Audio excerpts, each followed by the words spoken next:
Je suis un adepte de l'exploration urbex-urbaine. Vous savez, les vieilles usines, les hôpitaux abandonnés, tous ces trucs qui donnent la chair de poule. Certains voient des ruines, moi je vois les histoires qui sont laissées derrière. Je crois que j'ai toujours été attiré par les lieux oubliés, les endroits où le temps semble s'être arrêté, où l'on peut presque sentir les fantômes du passé nous frôler. Il y a environ 1 an, j'ai décidé de passer à la vitesse supérieure. J'avais beaucoup entendu parler de Pripyat, la ville située près de Tchernobyl. Vous savez, celle qui a été abandonnée presque du jour au lendemain après la catastrophe nucléaire de 1986. J'avais vu les photos de la Grande Roue, des autos tamponneuses envahies par la végétation, des immeubles en ruine. Quelque chose m'interpellait, comme si elle me mettait au défi de la voir de plus près. C'est stupide, je sais, mais il fallait que j'y aille. Je me suis donc inscrite à l'un de ces voyages de tourisme extrême, le genre de voyage où l'on vous emmène dans des endroits que la plupart des gens éviteraient, comme la peste. Nous étions un petit groupe. Moi, un couple d'Allemands et un voyageur solitaire du Royaume-Uni. Notre guide était une Ukrainienne, Nadia, qui semblait bien trop joyeuse pour quelqu'un qui emmenait régulièrement des gens dans des villes fantômes radioactives. Nous nous sommes retrouvés à Kiev et avons pris un long trajet chaotique jusqu'à la zone d'exclusion. Nadia nous a expliqué les consignes de sécurité. Respecter les dosimètres, s'en tenir au chemin, ne pas emporter de souvenirs, non pas que je veuille emporter quoi que ce soit de là-bas. J'étais nerveuse, mais excitée. J'avais l'impression d'être sur le point de découvrir quelque chose de monumental, quelque chose qui dépassait mes explorations urbaines habituelles. Lorsque nous sommes arrivés sur place, tout était plus ou moins ce à quoi je m'attendais. C'était surréaliste, bien sûr, de voir la Grande Roue abandonnée, les bâtiments vides avec leurs fenêtres comme des yeux vides et fixes. Nous nous sommes promenés dans les rues vides, Nadia nous donnant un peu d'histoire ici et là, nous indiquant les points d'intérêt. Le couple d'Allemands, Lena et Martin, chuchotaient à voix basse, le visage illuminé par ce mélange d'excitation et de peur. Le Britannique, Rob, est resté plutôt silencieux, à l'arrière du groupe. Mais, au fur et à mesure que nous nous enfoncions dans Pripyat, j'ai commencé à ressentir un sentiment étrange. C'était comme si on m'observait, comme si on me regardait dans le dos. J'ai commencé par l'ignorer, je me suis dit que c'était juste les nerfs. Cet endroit était sinistre, sans aucun doute. Puis j'ai vu Nadia s'arrêter un instant. Son sourire s'est effacé et elle a louché vers un bâtiment, l'expression indéchiffrable. C'est alors que je l'ai entendu. Un léger bruit de raclement, comme si quelque chose était traîné sur du béton. C'était si faible que je n'étais même pas sûr de l'avoir entendu, mais les autres ont regardé autour d'eux, et j'ai su que je ne l'avais pas imaginé. Nadia en a ri, disant que c'était probablement le vent, mais j'ai perçu une lueur d'incertitude dans ses yeux. Nous avons continué à avancer, en essayant de nous débarrasser de ce malaise, mais c'était comme si quelque chose se glissait derrière nous, quelque chose que nous ne pouvions pas voir. J'ai regardé plus d'une fois par-dessus mon épaule, persuadé que j'allais voir quelque chose se faufiler derrière les vitres brisées ou jeter un coup d'œil au coin de la rue. Environ 1 heure plus tard, nous nous sommes retrouvés devant un immeuble abandonné. Je ne sais pas ce qui nous a attirés. Peut-être était-ce la façon dont les ombres semblaient plus sombres, comme si elles cachaient quelque chose. Nadia a hésité, mais j'ai demandé si nous pouvions entrer, et les autres semblaient curieux aussi. Nous sommes entrés dans le bâtiment en enjambant du verre brisé et des débris. Il faisait froid à l'intérieur, plus froid qu'il n'aurait dû l'être. L'air était épais, comme s'il était rempli d'électricité statique. Nous avons marché lentement dans un couloir, nos pas résonnants. C'est alors que nous l'avons entendu à nouveau, le bruit de raclement. Mais cette fois, il était plus fort, plus proche. Nous nous sommes arrêtés et avons tendu l'oreille. Le bruit provenait d'une des chambres. J'ai jeté un coup d'œil à Nadia. Elle avait l'air nerveuse, mais elle ne voulait pas le montrer. Je pouvais voir ses jointures blanchir autour de la lampe de poche. Elle a fait un pas en avant, vers le son, et nous avons tous suivi, probablement contre notre gré. À l'intérieur de la pièce, il faisait sombre mais la lumière de la lampe de poche de Nadia a détecté un mouvement, quelque chose de petit et de rapide qui s'élançait sur le sol.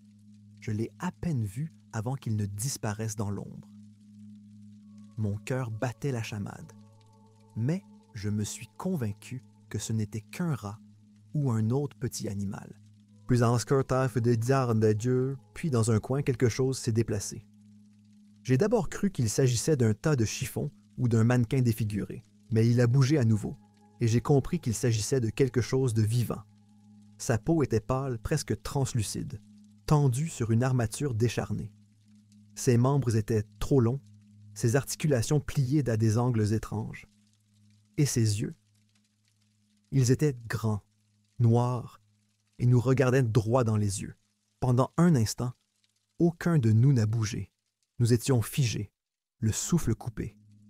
Puis il a émis un son, un grognement bas et guttural qui m'a glacé le sang. J'ai reculé d'un pas, et la chose a reproduit mon mouvement, comme si elle m'imitait. Léna a poussé un petit gémissement, et la tête de la créature a basculé vers elle, sa bouche s'ouvrant sur un rictus trop large rempli de dents déchiquetées. Nadia murmura sous sa respiration quelque chose en ukrainien qui ressemblait à une prière.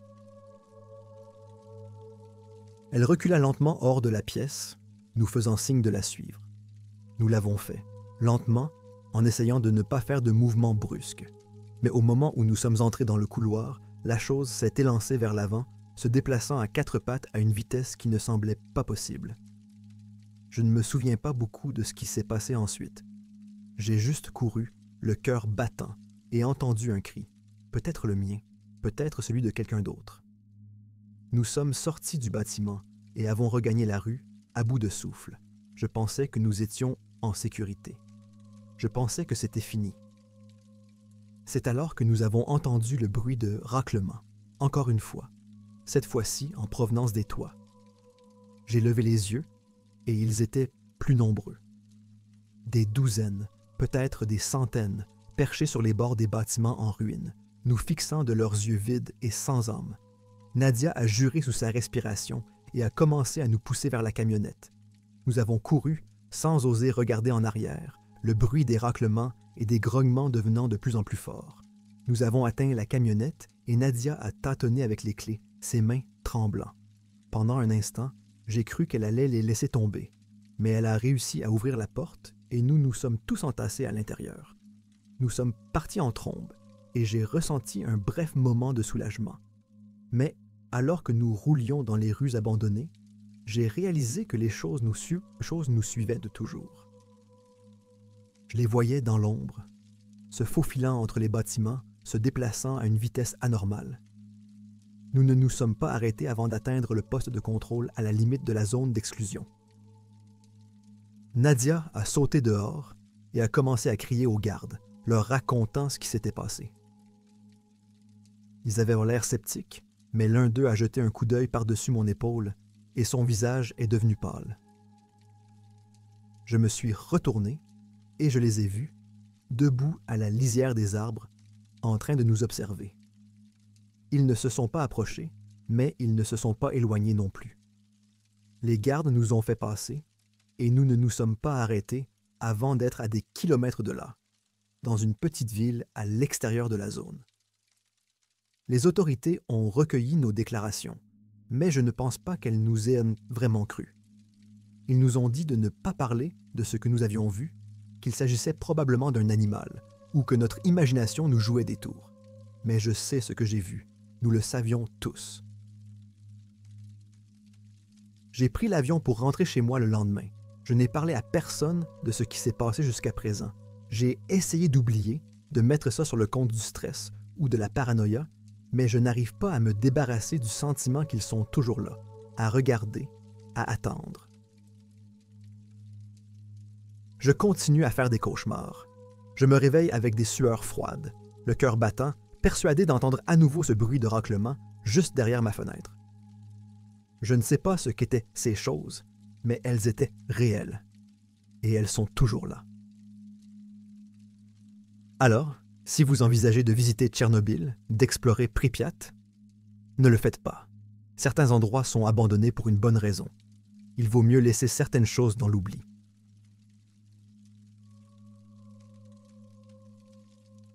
Tout a commencé il y a environ 1 an.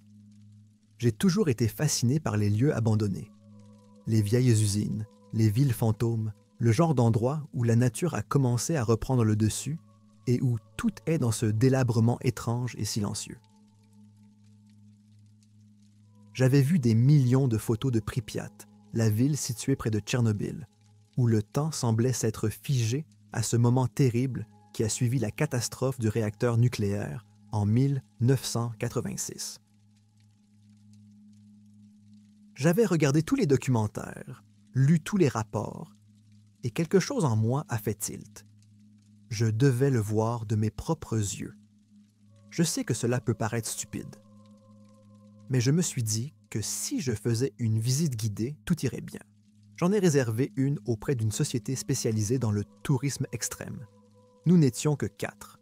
Moi, un jeune couple d'Allemands, Lena et Martin, et un certain Rob, originaire du Royaume-Uni, qui semblait être une sorte de reporter. Notre guide, Nadia, était ukrainienne, une femme à l'allure robuste qui semblait bien trop décontractée à l'idée d'emmener des touristes dans l'un des endroits les plus radioactifs de la planète. J'ai rencontré le groupe à Kiev. Tout le monde semblait assez sympathique, même si nous étions tous un peu nerveux. Nadia est venue nous chercher tôt le matin et, après un long trajet semé d'embûches, nous avons atteint le poste de contrôle situé à la limite de la zone d'exclusion. Nadia connaissait les gardes et ils nous ont fait passer avec une brève inspection. Je me souviens d'avoir ressenti un étrange mélange d'excitation et de crainte. La première chose qui m'a frappé lorsque nous sommes arrivés à Pripyat, c'est le silence. Je viens d'une grande ville. Je suis donc habitué à un bruit constant, la circulation, les voies, la construction, quelque chose comme ça. Mais ici, c'était juste mort. Pas d'oiseaux, pas de vent faisant bruisser les feuilles, rien. C'était comme si l'air retenait son souffle. Nous avons commencé à marcher en restant près de Nadia qui nous guidait dans les rues. La ville était telle que je l'avais vue en photo. Des bâtiments délabrés aux fenêtres brisées, la nature se faufilant à travers les fissures du béton, des aires de jeu figées dans le temps. C'était effrayant, bien sûr, mais c'était aussi étrangement beau. Lena et Martin prenaient des photos en chuchotant avec enthousiasme en allemand. Rob était silencieux, ses yeux balayant constamment les environs comme s'il cherchait quelque chose. Au bout d'1 heure, nous avons atteint la célèbre grande roue. Elle se tenait là, rouillée et menaçante, comme un fantôme squelettique d'une fête foraine perdue. C'est là que je l'ai remarqué pour la première fois, cette impression bizarre, comme si quelque chose nous observait. Je l'ai d'abord ignoré, c'est juste la nervosité, n'est-ce pas? Puis, j'ai vu Nadia jeter un coup d'œil autour d'elle, son sourire s'effaçant pendant 1 seconde.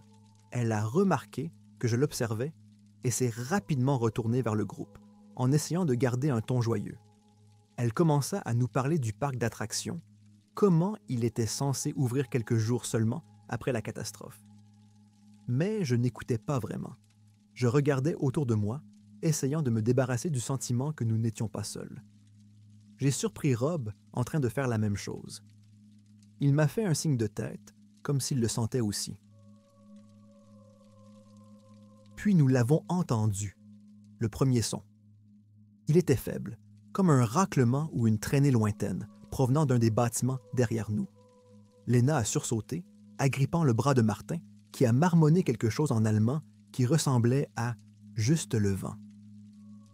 Nadia s'en est moquée aussi, disant que les vieux bâtiments font du bruit. Mais j'ai vu qu'elle tenait sa lampe de poche un peu plus fermement. Nous avons continué à avancer, mais le malaise grandissait.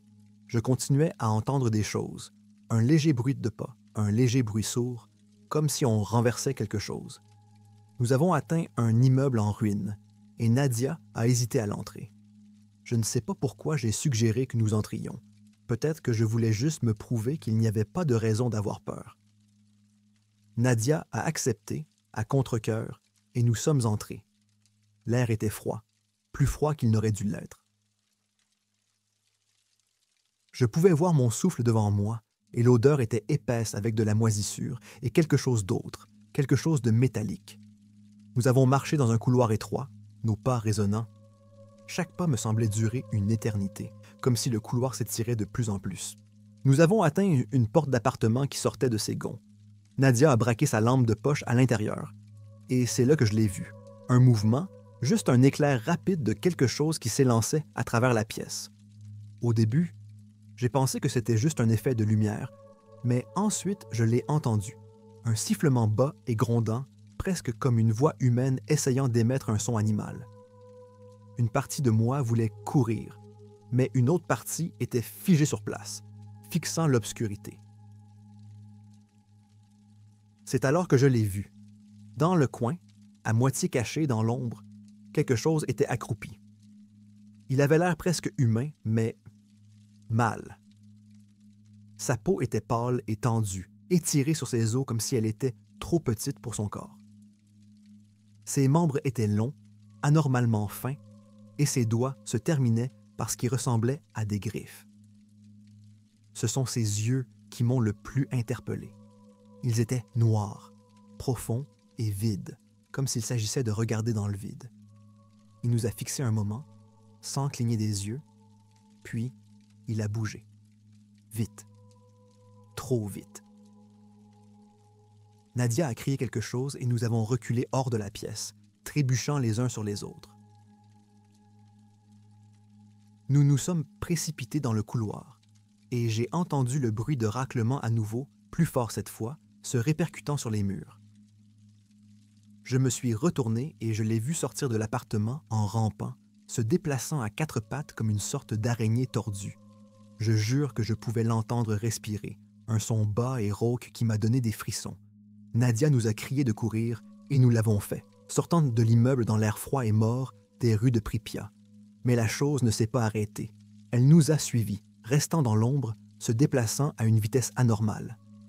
J'en ai vu d'autres, alors, sur les toits, aux fenêtres, nous observant de leurs yeux noirs et morts. Nous avons couru, n'osant pas regarder en arrière, nos respirations s'échappant dans des halètements paniqués. Nous avons atteint la camionnette, et Nadia a tâtonné avec les clés, les mains tremblantes. J'ai entendu le bruit de raclement s'amplifier, se rapprocher, et pendant une seconde, j'ai cru que nous n'y arriverions pas. Mais elle a réussi à ouvrir la porte, et nous nous sommes entassés à l'intérieur en claquant les portes. Nous sommes partis en trombe, laissant derrière nous les horreurs de Pripyat, mais je n'arrivais pas à me débarrasser du sentiment que nous étions toujours observés, que quelque chose nous suivait encore. C'est à ce moment-là que les choses sont devenues vraiment étranges. Nadia conduisait comme une chauve-souris de l'enfer. Je ne lui en veux pas. Je regardais par la fenêtre, le cœur battant, m'attendant à voir l'une de ces choses nous suivre, sprintant le long de la camionnette. Pendant un long moment, nous sommes restés silencieux. Je pense que nous étions trop stupéfaits pour parler. Finalement, Martin a rompu le silence avec un rire tremblant, disant que ce devait être un animal sauvage, peut-être un loup mutant ou un ours. Léna lui serrait le bras si fort que ses jointures étaient blanches, et Rob, qui avait été silencieux pendant la majeure partie du voyage, jetait des coups d'œil par-dessus son épaule, comme s'il n'arrivait pas à croire que nous nous étions échappés. Nadia a continué à conduire, le visage figé dans une expression sinistre, les yeux fixés sur la route. Elle n'a pas dit un mot, mais ses jointures étaient blanches sur le volant. Je voyais bien qu'elle avait peur, vraiment effrayée. Cela ne m'a pas aidé à me sentir mieux. Nous avons atteint un poste de contrôle militaire à la limite de la zone d'exclusion. Les gardes nous ont fait signe de nous arrêter et Nadia a baissé la vitre, parlant rapidement en ukrainien. Je n'ai pas compris grand-chose, mais j'ai saisi quelques mots, quelque chose à propos de créatures et de danger. Les gardes nous ont jeté un coup d'œil, leur visage mêlant incrédulité et inquiétude. L'un d'eux a envoyé un message radio et je les ai vus se demander s'ils devaient nous laisser passer. Ils nous ont finalement fait signe de passer, et Nadia a remis les gaz, s'éloignant de Pripyat de ce que nous venions de voir. Elle n'a pas ralenti jusqu'à ce que nous soyons bien en dehors de la zone, de retour dans la sécurité relative de la campagne ukrainienne. C'est alors qu'elle a enfin pris la parole, la voix basse et tendue. Elle nous a dit que ce que nous avions vu n'était pas censé être là, que le gouvernement avait dissimulé pendant des années des histoires d'observations étranges de disparition de personnes près de la zone. Elle a dit que les radiations avaient fait quelque chose, qu'elles avaient muté quelque chose, ou peut-être que quelque chose d'autre s'était installé après la catastrophe. Quoi qu'il en soit, il était clair que nous n'étions pas en sécurité, même en dehors de la zone. Nous avons décidé de nous arrêter dans une petite ville située à environ 1 heure de Pripyat. Il y avait là un minuscule motel délabré, et Nadia a suggéré que nous nous reposions un peu avant de repartir pour Kiev dans la matinée. Aucun d'entre nous n'a contesté cette proposition. Nous étions tous épuisés, mentalement et physiquement, et nous avions besoin d'une pause. Cette nuit-là, j'ai à peine dormi. Chaque fois que je fermais les yeux, je voyais ces créatures, ces yeux noirs et vides qui me fixaient. Je n'arrêtais pas d'entendre ce bruit de raclement dans ma tête, ce sifflement grave. J'ai dû m'endormir à un moment donné, mais je me suis réveillé en sueur froide, convaincu d'avoir entendu quelque chose derrière ma fenêtre. Je me suis redressé, le cœur battant, et j'ai écouté. Pendant un moment, il n'y avait rien d'autre que le bruit de ma propre respiration. Puis, je l'ai entendu. Un raclement doux et léger venant de l'extérieur. Mon cœur battait la chamade dans ma poitrine et je me suis glissé jusqu'à la fenêtre, tirant le rideau juste assez pour jeter un coup d'œil à l'extérieur. La rue était vide, sombre, la seule lumière provenant d'un réverbère vacillant au bout de la rue. Mais il y avait quelque chose d'autre, un mouvement dans l'ombre, juste à la limite de la lumière. J'ai plissé les yeux, essayant de le distinguer, mais il avait disparu avant que je puisse voir ce que c'était. Je me suis dit que ce n'était que mon imagination, que j'étais encore sous le choc de ce qui s'était passé plus tôt. Mais je n'arrivais pas à me débarrasser du sentiment que quelque chose était là, à l'affût, en train d'attendre. Le lendemain matin, nous nous sommes tous retrouvés dans le hall du motel. Personne n'avait l'air d'avoir beaucoup dormi. Nadia semblait plus détendue, mais il y avait toujours une tension dans ses yeux. Elle a suggéré que nous partions dès que possible, et aucun d'entre nous n'était contre. Nous sommes remontés dans la camionnette et Nadia a repris la route en direction de Kiev. J'étais toujours nerveux. Le moindre bruit me faisait tressaillir. Mais au bout d'un moment, la tension a commencé à retomber. Peut-être était-ce la lumière du jour ou le fait que nous nous éloignions de plus en plus de Pripyat, mais je commençais à penser que nous avions peut-être réussi à nous en sortir. Peut-être que ce que nous avions vu n'était qu'un événement exceptionnel, une chose unique. C'est alors que nous avons rencontré un obstacle. Nous étions à environ 2 heures de Kiev lorsque nous l'avons vu, un barrage routier improvisé tenu par un groupe d'hommes en uniforme militaire. Nadia a ralenti, confuse. Ce n'était pas un poste de contrôle normal et les uniformes ne semblaient pas corrects. Au fur et à mesure que nous nous rapprochions, je pouvais voir qu'il ne s'agissait pas de soldats ordinaires, pas d'insignes, pas de badges, juste des visages sévères et des armes. Nadia a arrêté la camionnette et l'un des hommes s'est approché.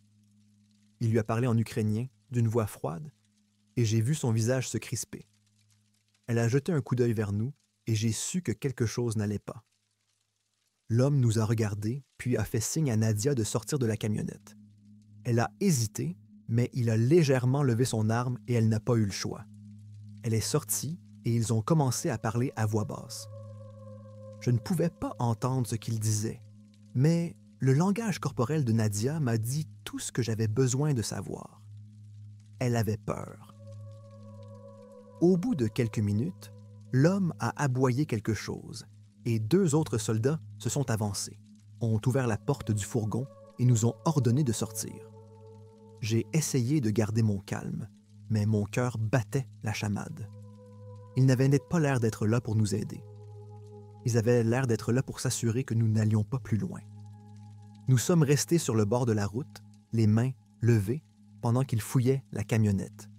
L'un d'eux a pris nos sacs et les a fouillés d'un air dédaigneux. Un autre parlait dans une radio, nous jetant un coup d'œil toutes les quelques secondes. Nadia a essayé de leur expliquer, de les raisonner, mais ils n'écoutaient pas. Ils semblaient plus intéressés par ce que nous avions pu voir, ce que nous avions pu prendre dans la zone. Je sentais la tension monter, comme un élastique trop tendu sur le point de craquer. L'un des soldats a alors sorti quelque chose du sac de Rob, un vieux compteur Geiger. Rob a essayé de s'expliquer, disant que c'était juste pour son usage personnel, mais le soldat ne l'écoutait pas. Il s'est tourné vers les autres et ils ont commencé à discuter en ukrainien rapide. C'est alors que je l'ai vu. Dans les arbres, juste après le barrage, quelque chose a bougé. Quelque chose de grand. J'ai senti mon sang se glacer quand j'ai compris ce que c'était. L'une des créatures, peut-être plus d'une, était tapie juste à l'abri des regards, en train de nous observer. J'ouvris la bouche pour crier un avertissement, mais il était trop tard. Il y eut un bruit soudain, un fracas provenant des arbres, et les soldats se retournèrent, les fusils levés. Les hommes criaient maintenant, frénétiques, tandis que les créatures surgissaient des bois, se déplaçant à une vitesse terrifiante. La première créature frappa l'un des soldats comme un train de marchandises, l'envoyant au sol. Les autres ouvrirent le feu, mais les balles ne firent que les ralentir. Les créatures se déplaçaient avec une sorte d'énergie maniaque et frénétique, s'élançant d'avant en arrière, esquivant les balles avec une agilité impossible. Nadia nous a crié de courir, et nous l'avons fait, nous précipitant vers les arbres de l'autre côté de la route. J'ai entendu les soldats crier, j'ai entendu les coups de feu, mais je ne me suis pas retourné. Ma seule pensée était de m'enfuir, de mettre le plus de distance possible entre moi et ces choses. Nous nous sommes enfoncés dans les broussailles, les branches nous fouettant le visage. J'ai entendu Léna pleurer, Martin essayant de la rassurer, la voix serrée par la peur. Rob était devant moi, haletant, les yeux écarquillés de terreur. Nous avons continué à courir, nos poumons brûlants, nos jambes semblant pouvoir céder à tout moment. J'entendais encore les créatures derrière nous, j'entendais encore cet horrible bruit de raclement, comme des griffes contre du béton. Nous avons finalement trébuché dans une petite clairière, à bout de souffle. Nadia se tourna vers nous, le visage pâle, les mains tremblantes. Elle nous a murmuré que nous devions continuer à avancer, qu'ils continueraient à nous suivre jusqu'à ce que nous soyons sortis de leur territoire. Mais je pouvais voir dans ses yeux qu'elle ne savait pas si nous y arriverions. Je ne savais pas non plus si nous y arriverions. Nous avons continué à avancer à travers les arbres, nous enfonçant dans la forêt. Les bruits derrière nous, les coups de feu, les grognements gutturaux des créatures commençaient à s'estomper, mais je savais qu'il ne fallait pas nous croire en sécurité. Chaque craquement de branches, chaque bruissement de feuilles mettait mes nerfs à vif. Mes jambes me faisaient mal, mes poumons me brûlaient, mais la peur me poussait à continuer. Nadia ouvrait la voie, s'élançant entre les arbres avec une sorte de détermination frénétique. Rob la suivait de près, le visage crispé par la peur, mais aussi par quelque chose d'autre, la curiosité, peut-être. Je pense qu'il voulait encore savoir ce qu'étaient ces choses, d'où elles venaient. Mais pour l'instant, rien de tout cela n'avait d'importance. Tout ce qui comptait, c'était de rester en vie. Martin et Léna ralentissaient, respirant difficilement. Le visage de Martin était pâle, ses yeux écarquillés par la panique, et Léna semblait au bord des larmes. Je me suis rapproché d'eux, les incitant à continuer, à avancer. Nadia continuait à chuchoter pour que nous restions silencieux, que nous continuions à avancer et que nous ne regardions pas en arrière. Nous avons continué à avancer pendant ce qui m'a semblé être des heures, mon corps fonctionnant à l'adrénaline pure. Je pouvais sentir la tension dans l'air, épaisse et suffocante. Je m'attendais à ce qu'une de ces créatures sorte de l'ombre, attrape l'un d'entre nous et nous entraîne dans les ténèbres. Mais la forêt restait étrangement immobile, presque trop, comme si elle retenait son souffle dans l'attente. Finalement, nous avons atteint un petit ruisseau. Nadia nous fit signe de nous arrêter, s'accroupissant derrière un tronc tombé. Nous lui avons emboîté le pas, en nous accroupissant pour essayer de reprendre notre souffle. Je pouvais entendre le ruisseau bouillonner tranquillement.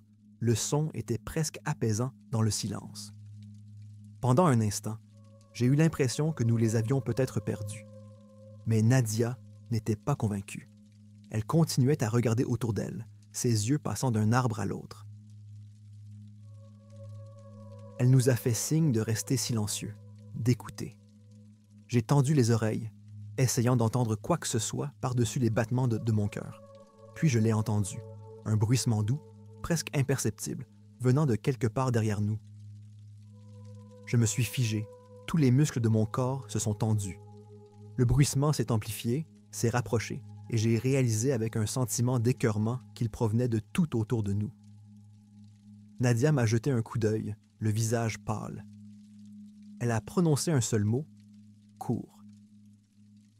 Nous nous sommes élancés à nouveau, fonçant à travers les sous-bois sans plus nous soucier du bruit.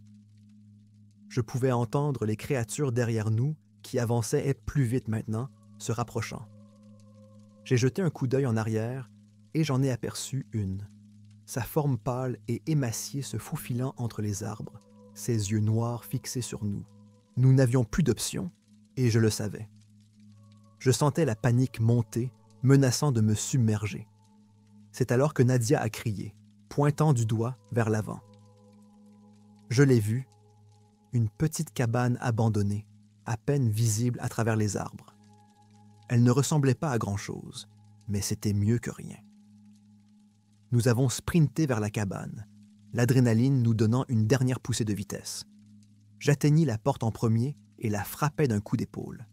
Elle était verrouillée, mais le bois était vieux et pourri. J'ai donné un grand coup de pied et la porte s'est ouverte. Nous nous sommes entassés à l'intérieur, claquant la porte derrière nous. La cabane était petite, une seule pièce avec un sol en terre battu, mais elle ressemblait à une forteresse comparée à la forêt ouverte. Nadia prit une vieille chaise et la coinça sous la poignée de la porte, puis nous fit signe de nous éloigner des fenêtres. Nous nous sommes blottis au centre de la pièce, respirant difficilement, nos yeux se promenant autour de nous. La cabane était sombre, la seule lumière provenant d'une petite fissure dans le toit. Je ne voyais presque rien, mais je les entendais dehors, des bruissements doux, des grognements bas. Ils tournaient en rond, ils cherchaient. Nadia a chuchoté que nous devions rester tranquilles, attendre qu'ils sortent. Elle a dit qu'ils étaient patients, mais qu'ils finiraient par partir s'ils ne nous trouvaient pas. J'ai acquiescé, essayant de stabiliser ma respiration, de me concentrer sur autre chose que la peur qui me rongeait de l'intérieur. Les minutes passèrent, puis 1 heure. Les bruits du dehors semblaient s'estomper, mais je savais qu'ils étaient toujours là, à attendre. Je pouvais sentir leur présence, leurs yeux sur nous. Je me demandais ce qu'ils étaient, d'où ils venaient et pourquoi ils étaient là. Mais tout cela n'avait plus d'importance. Tout ce qui comptait, c'était de survivre. Soudain, il y eut un grand fracas contre la porte. Toute la cabane trembla et Léna poussa un petit cri terrifié. Martin l'attrapa, la serra contre lui et murmura quelque chose pour la calmer. La chaise qui tenait la porte a craqué sous la pression et je pouvais voir le bois commencer à se fendre. Nadia nous a fait signe de reculer, de nous éloigner le plus possible de la porte. Je pouvais lire la peur dans ses yeux, la même que celle que je ressentais. Un autre fracas, plus fort cette fois, et la porte se déforma vers l'intérieur, la chaise se brisant en deux. Les créatures étaient à l'intérieur. Elles sont entrées rapidement, se déplaçant à cette vitesse inquiétante, leurs yeux noirs luisant dans la faible lumière. Elles étaient 3, peut-être 4. C'était difficile à dire dans le chaos. J'ai ressenti une poussée de terreur, une peur primitive que je n'avais jamais ressentie auparavant. Nadia a crié quelque chose, mais je ne l'ai pas entendu à cause des battements de mon cœur qui résonnaient dans mes oreilles.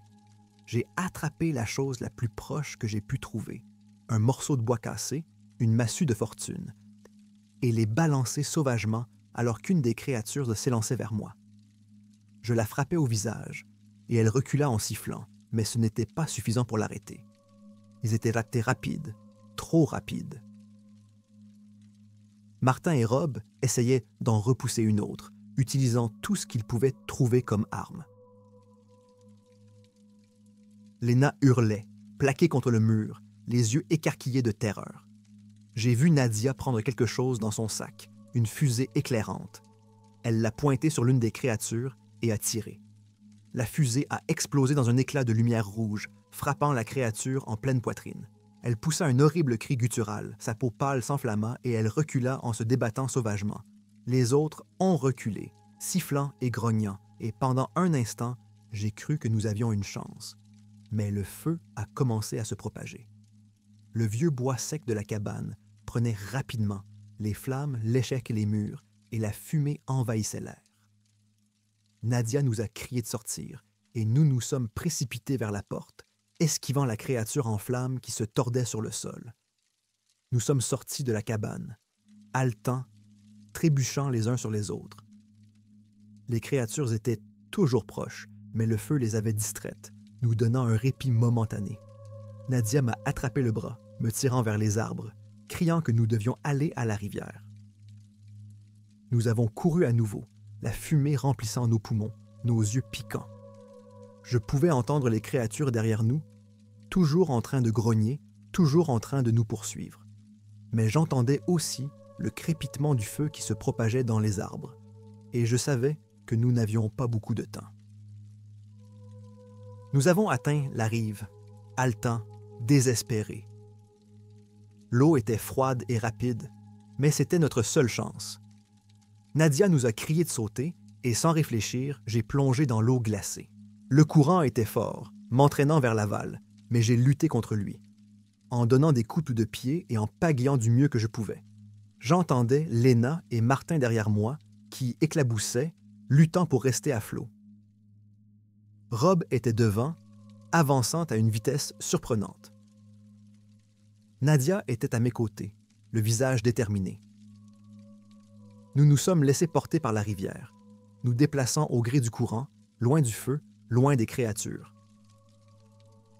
Je pouvais encore les entendre, quelque part au loin, mais les sons s'estompaient, noyés dans le bruit de l'eau. Après ce qui m'a semblé être une éternité, nous avons atteint une section plus calme de la rivière. Je m'agrippais à un rocher et me hissais sur la rive, le corps épuisé, les membres engourdis par le froid. Les autres ont suivi, se traînant hors de l'eau, toussant, grelottant. Nous nous sommes effondrés sur la berge, à bout de souffle, trop fatigués pour parler. J'ai regardé autour de moi, essayant de compter tout le monde, de m'assurer que nous étions tous là. Nadia, Rob, Martin, Léna, nous étions tous vivants, d'une manière ou d'une autre. Nadia s'est redressée, essuyant l'eau de son visage, l'air sombre. Elle a dit que nous ne pouvions pas rester ici, que nous devions continuer à bouger, nous éloigner le plus possible des créatures. J'ai acquiescé, sachant qu'elle avait raison, que nous n'avions pas le choix. Nous nous sommes levés, lentement, péniblement, et nous avons recommencé à avancer en suivant la rivière en aval. Je ne savais pas où nous allions, ni si nous parviendrions un jour à retrouver la civilisation. Mais nous étions en vie, et c'est tout ce qui comptait.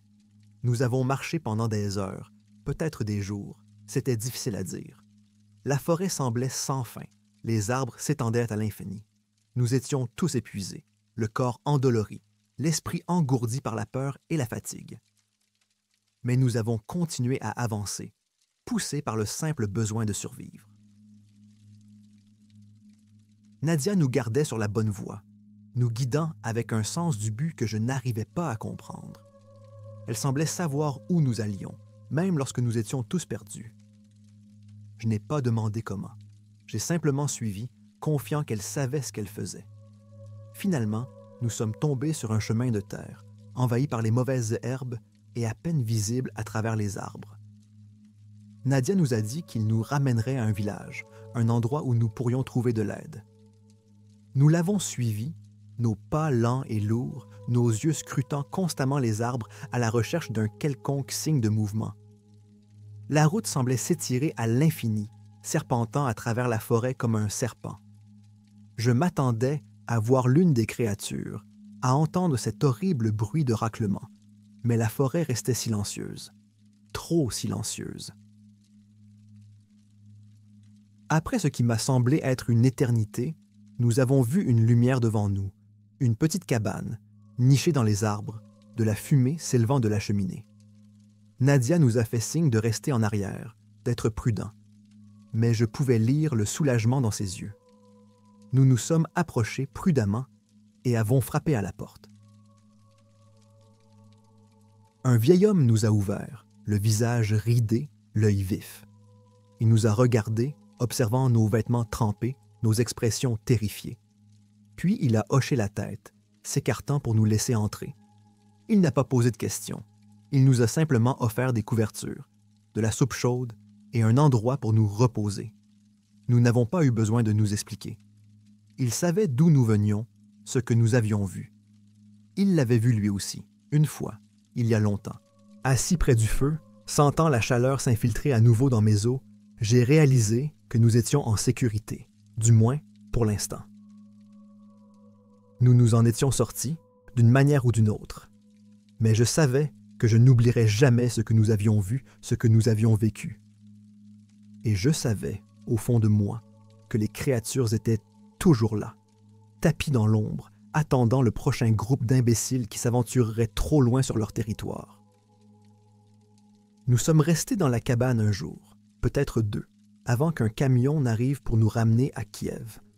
Le vieil homme n'a pas dit grand-chose lorsque nous sommes partis. Il s'est contenté de hocher la tête et de nous souhaiter bonne chance. J'ai eu l'impression qu'il en avait trop vu, qu'il avait renoncé à nous expliquer. Nous sommes rentrés en ville, en silence, chacun perdu dans ses pensées. Je pouvais voir le regard hanté dans les yeux de chacun, le même regard que je ressentais dans les miens. Nous étions vivants, mais nous avions laissé quelque chose derrière nous dans cette forêt, quelque chose que nous ne retrouverions jamais. Lorsque nous avons finalement atteint Kiev, Nadia s'est tournée vers nous et nous a dit qu'elle allait rapporter ce qui s'était passé, essayer d'avertir les autres. Mais je savais, au fond de moi, que personne ne nous croirait. Personne ne nous croit jamais. Je ne suis pas retourné à Tchernobyl depuis. Je ne pense pas y retourner un jour. Mais parfois, tard dans la nuit, j'entends encore ce bruit de raclement, ce grognement bas et guttural. Et je me demande combien d'autres l'ont entendu aussi, dans l'obscurité, se demandant s'ils allaient s'en sortir vivants. Peut-être vaut-il mieux ne pas savoir.